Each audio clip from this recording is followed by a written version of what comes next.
ನಿಜವಾದ ಕಿಕ್ಕು, ನಿಜವಾದ ಆನಂದ, ನಿಜವಾದ ಮಜಾ ಅಂದರೆ ನಮ್ಮ ಕಥೆಗಳನ್ನು, ಸ್ವಂತ ಕಥೆಯನ್ನು, ಇನ್ಸ್ಪೈರ್ ಆಗದ ಕಥೆಯನ್ನು, ಅಂದರೆ ಇನ್ಸ್ಪೈರ್ ಅಥವಾ ಕದ್ದು ತಂದ ವೀರ್ಯದಿಂದ ಮಗುವನ್ನು ಹುಟ್ಟಿಸ್ಕೊಳ್ಳೋದಕ್ಕಿಂತ ಸ್ವಂತ ವೀರ್ಯದಿಂದ ಮಗುವನ್ನು ಹುಟ್ಟಿಸ್ಕೊಳ್ಳೋದು ತಾಕತ್ತು.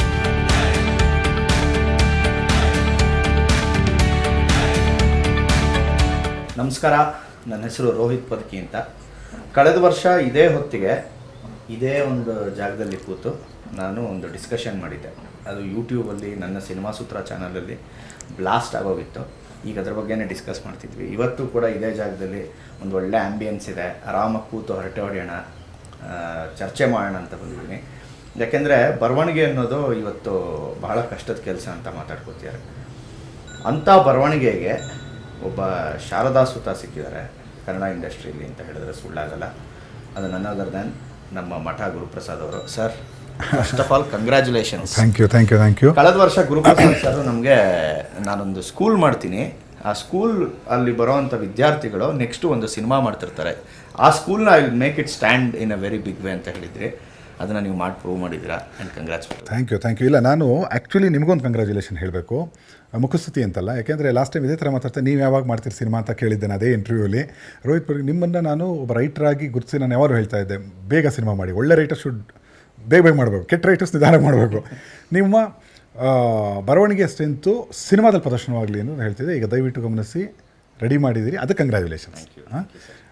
ಒಂದು ಎರಡನೇ ಸ್ಕೂಲ್ದು ವಿಚಾರ ಬಂದಾಗ ನಾನು ಹೇಳಿದ ಹಾಗೆ ಮೊದಲನೇ ಬ್ಯಾಚು 24 ಜನ ಹುಡುಗರು, ಅಂದರೆ 1200 ಚಿಲ್ಲರೆ ಅಪ್ಲಿಕೇಶನ್ಸ್ ಬಂತು. ನಾನು 1200 ಅಪ್ಲಿಕೇಶನ್ಸ್ ಪ್ರತಿಯೊಬ್ಬರೂ ಇಂಟರ್ವ್ಯೂ ಮಾಡ್ತಾ ಹೋದೆ. ಅದರಲ್ಲಿ ಒಂದು 20% ನಾನು ಅಟೆಂಡ್ ಮಾಡೋಕ್ಕಾಗಲಿಲ್ಲ. ಅವ್ರಿಗೆ ಬೇಸಿಕ್ ಕ್ವಾಲಿಫಿಕೇಷನ್ಸ್ ಇರಲಿಲ್ಲ, ಬೇಸಿಕ್ ನಾಲೆಡ್ಜ್ ಇರಲಿಲ್ಲ. ಮಿಕ್ಕವರಲ್ಲಿ 24 ಜನ ಮಾತ್ರ ಆಯ್ಕೆ ಮಾಡ್ಕೊಂಡಿದ್ದು. ಅಷ್ಟೂ ಜನ ತರಬೇತಿಯಾಗಿ ಹೊರಗಡೆ ಬಂದಿದ್ದಾರೆ. ಈಗ 7 ಜನ ಸಿನಿಮಾ ಮಾಡ್ತಿದ್ದಾರೆ. ಅಂದರೆ ಒಂದು ಸಿನಿಮಾ, ಇನ್ನೊಂದಷ್ಟು ಜನ ರಿಯಾಲಿಟಿ ಶೋಗಳು, ಆಮೇಲೆ ಸಿನಿಮಾ ಸೀರಿಯಲ್ಗೆ ಬರಿತಾ ಇದ್ದಾರೆ ಕೆಲವರು. ಇದು ಅಂದರೆ ಒಂದು ಚಲನಚಿತ್ರ ಅಕಾಡೆಮಿಕಲಿ ಅಂದರೆ ಒಂದು ಕಾಲೇಜ್ ಥರ ನಡೆಸಬೇಕು. ಒಳ್ಳೆಯ ಸ್ಕ್ರಿಪ್ಟ್ ಬರೆಯೋದು ಹೇಗೆ, ಕನ್ನಡದಲ್ಲಿ ಬಂದಿರೋ ಒಳ್ಳೆಯ ಸ್ಕ್ರಿಪ್ಟ್ಗಳು ಯಾವುದು, ಇದನ್ನೆಲ್ಲ ಇದು ಗ್ರಂಥಾಲಯ ಮಾಡಬೇಕು. ಅದೇ ನಾನು ಆ್ಯಕ್ಚುಲಿ ಆ ಕ್ವೆಶನ್ಗೆ ಬರೋಣ ಅಂತಿದ್ದೆ ಸರ್. ಇವಾಗ ಒಂದು ಕಡೆ ಚಲನಚಿತ್ರ ಅಕಾಡೆಮಿ ರನ್ ಆಗ್ತಾ ಇದೆ, ಪ್ಯಾರಲಲ್ ಆಗಿ ನೀವೊಂದು ಅಕಾಡೆಮಿ ಶುರು ಮಾಡಿದ್ದೀರಾ, where you teach script writing and film making. ನೀವೇನಾದರೂ ಚಲನಚಿತ್ರ ಅಕಾಡೆಮಿಗೆ ನೆಕ್ಸ್ಟ್, ಯಾಕೆಂದರೆ ಈಗ ನಾಗಾಭರಣ ಅವರಾಯಿತು, ತಾರಾ ಅವರಾಯಿತು, ಬಾಬು ಸರ್ ಆಯಿತು, ಈಗ ನೀವು ನೆಕ್ಸ್ಟ್ ಏನಾದರೂ ಅಲ್ಲಿ ಜಾಗ ಕೂತ್ಕೋಬೇಕು ಅಂತ ಇದ್ದೀರಾ? ಚೇಂಜ್ ಅಂತೂ ಗ್ಯಾರಂಟಿ ಆಗೇ ಆಗುತ್ತೆ. ಒಂದು ವೇಳೆ ನೀವು ಚಲನಚಿತ್ರ ಅಕಾಡೆಮಿಯಲ್ಲಿ ಕೂತ್ರೆ ಏನೇನು ಬದಲಾವಣೆಗಳು ತರ್ತೀರಾ? ಖಂಡಿತವಾಗಿಲ್ಲ. ಚಲನಚಿತ್ರ ಅಕಾಡೆಮಿಗೆ ಒಂದಲ್ಲ ಒಂದಿನ ನಾನು ಕೂರಲೇಬೇಕು ಅಂತ ನಾನು ನಿರ್ಧಾರ ಮಾಡಿದ್ದೀನಿ. ಯಾರು ನಿರ್ಧಾರ ಮಾಡಬೇಕಾದ ಸರ್ಕಾರ ಮಾಡಬೇಕಾದ್ದು. ಬಟ್ ಯಾಕೆ ಅಂತ ಹೇಳ್ತೀನಿ. ಸಿನಿಮಾ ಅನ್ನೋದು ಕಲಿಬಹುದಾದಂತಹ ವಿದ್ಯೆ, ಕಲಿಯೋಕ್ಕಾಗದೇ ಇರೋ ವಿದ್ಯೆ ಅಲ್ಲ. ನಮಗೇನು ಗೊತ್ತೋ ಅದೇ ವಿದ್ಯೆ ಅಂದ್ಕೊಂಡು ಹೋಗಿ ಮಾಡಿ ಕೆಟ್ಟ ಕಿತ್ತೋದು ಫಿಲ್ಮ್ಗಳನ್ನ ಮಾಡುವಂಥ ಒಂದು ಪ್ರಸಂಗ ನಡೀತಾ ಇರುತ್ತೆ. ಸೊ ಅದನ್ನು ಅಕಾಡೆಮಿಕಲಿ ಅಂದರೆ ಒಂದು ವಿದ್ಯಾಭ್ಯಾಸದ ಥರ ಮಾಡೋದಕ್ಕೆ ಚಲನಚಿತ್ರ ಅಕಾಡೆಮಿ ಇರೋದು. ಚಲನಚಿತ್ರ ಅಕಾಡೆಮಿ ಪೋಸ್ಟ್ ಮಾರ್ಟಮ್ಗಳು, ಯಾರೋ ಒಬ್ಬ ನಟನ ಜೀವನ ಶೈಲಿ, ಯಾರೋ ಒಂದು ನಡೆದಂಥ ಕಾರ್ಯಕ್ರಮದ ಬಗ್ಗೆ ಬೆಳ್ಳಿ ಹೆಜ್ಜೆಗಳು, ಇದು ನಮಗೇನು ಎಜುಕೇಷನ್ ಮಾಡುತ್ತೆ ಗೊತ್ತಿಲ್ಲ.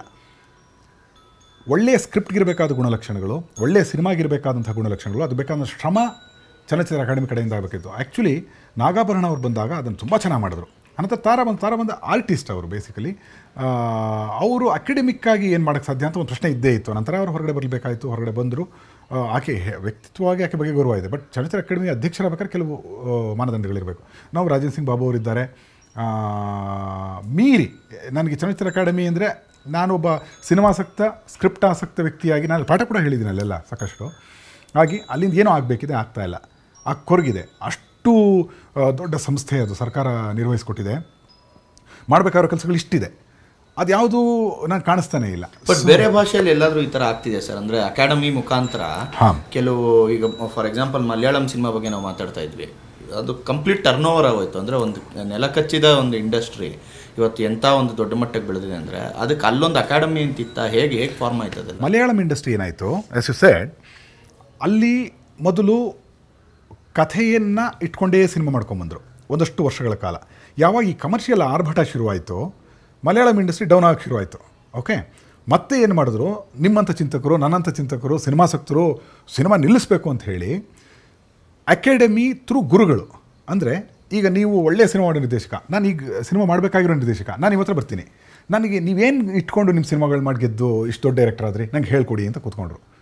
ಅವರು ಅದನ್ನು ಕೋಚಿಂಗ್ ಥರ ಮಾಡೋಕ್ಕೆ ಶುರು ಮಾಡಿದ್ರು. ಇದು ಮಲಯಾಳಮಲ್ಲಿ ಬಂದ ನಂತರ ಅವರ ಇವತ್ತಿನ ಮಾರ್ಕೆಟ್ ಮತ್ತೆ ಸೃಷ್ಟಿಯಾಯಿತು. ಒಳ್ಳೆಯ ಗುರುವಿನ ಶಿಷ್ಯರು ಸಿನಿಮಾ ಮಾಡೋಕ್ಕೆ ಮುಖಾಂತರ ಅಲ್ಲಿ ಇಂಡಸ್ಟ್ರಿ ಕಟ್ಕೊಂಡ್ರು, ಬೆಳೆಸ್ತಾ ಹೋದರು. ಒಂದು ಶ್ರಿಂಕ್ ಆಗಿದ್ದಂಥ ಮಾರ್ಕೆಟು ಮತ್ತು ಹಂಗೆ ಓಪನ್ ಆಯಿತು. ಈಗ ಅಲ್ಲಿ ಕಮರ್ಷಿಯಲ್ಲೂ ಇದೆ, ಪ್ಯಾರಲ್ ಸಿನಿಮಾ ಇದೆ, ಬ್ರಿಟ್ ಸಿನಿಮಾ ಇದೆ, ಆರ್ಟ್ ಸಿನಿಮಾ ಇದೆ, ಮಲಯಾಳಂ ಅಂದರೆ ಕ್ರಿಯೇಟಿವಿಟಿ. ಸೊ ಈ ಕನಸನ್ನು ಕನ್ನಡಕ್ಕೆ ತರಬೇಕು ಅಂಥೇಳಿ ನೀವು ಮಠ ಮಂಜುನಾಥ ಮಾಡಿದಾಗ direct special for that matter ಒಂದು 5 ಕ್ಯಾರೆಕ್ಟರ್ ಇಟ್ಕೊಂಡು ಮಾಡ್ತೀನಿ ಅಂದಾಗ ಯಾವುದೇ ಚಿತ್ರ ಒಂದು 2ನೇ ಸಲ ಇರಬಹುದು, ಏನೇ ಮಾಡ್ತೀನಿ ಅಂತಂದಾಗ ಕೂಡ ಇದು ಹೆಂಗೆ ಮಾಡ್ತೀರಿ ಅನ್ನೋ ಪ್ರಶ್ನೆ. ನಾನು ಹೀಗೆ ಮಾಡಬಲ್ಲೆ ಇದನ್ನು ಅಂತ.